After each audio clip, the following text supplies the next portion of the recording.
স্বর্গের আদম। তোমাকে পাবার যুদ্ধের চেয়ে কঠিন যুদ্ধ আমার জীবনে ছিল না তো আর। আমি একই সাথে তোমাকে এবং কঠিনকে যার পর নাই ভালোবেসেছিলাম। আমি তোমার প্রেমে যুগপৎ উন্মাদ, অন্ধ ও বধির ছিলাম। আমি তোমার চোখে পৃথিবীর সকল সৌন্দর্য দেখেছিলাম। কেবল গোলাপ নয়, যত রং ধরে, যত সুগন্ধ নিয়ে, যত ফুল ফুটেছে, সেসবের সবটাই আমি দেখেছি তোমার মাঝে একসাথে। আমাদের দেখা হলে মনে হতো একটি নতুন দিনে সোনাজোড়া সূর্যোদয় হয়েছে, এখন উড়বে পাখি। তোমার বিয়োগে ভাবতাম দুপুরে কিংবা অপরাহ্নে কি করে সূর্যাস্ত হয়। আমাকে অক্টোপাসের মতো এখনই ঘিরে ধরবে সজারু অন্ধকার। এখনো মরিনি বলে স্বর্গ দেখিনি, বসবাস করিনি তাতে।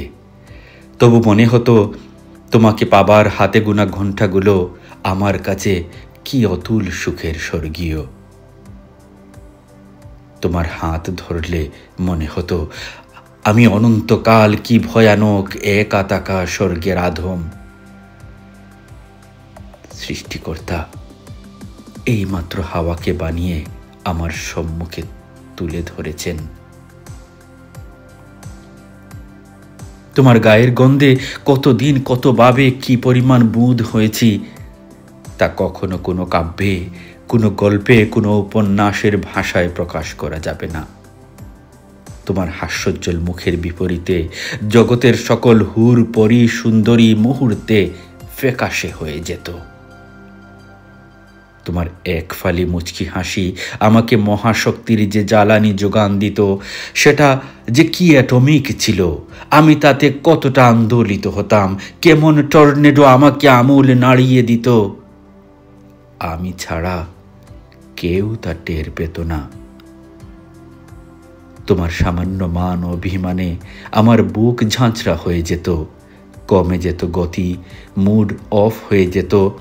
পেটে প্রচণ্ড ক্ষুধার পরেও খাবারে থাকতো অখণ্ড অনীহা। তোমার অসুস্থতায় আমি কতদিন হয়ে গেছি নাগাসাকি, হিরোশিমা। তোমার সম্পর্কে কেউ কখনো খারাপ মন্তব্য করলে কষ্ট পেতাম, কিন্তু তোমাকে খারাপ ভাবতে পারতাম না। ভাবতাম ভালো মন্দ মিলেই তো মানুষ।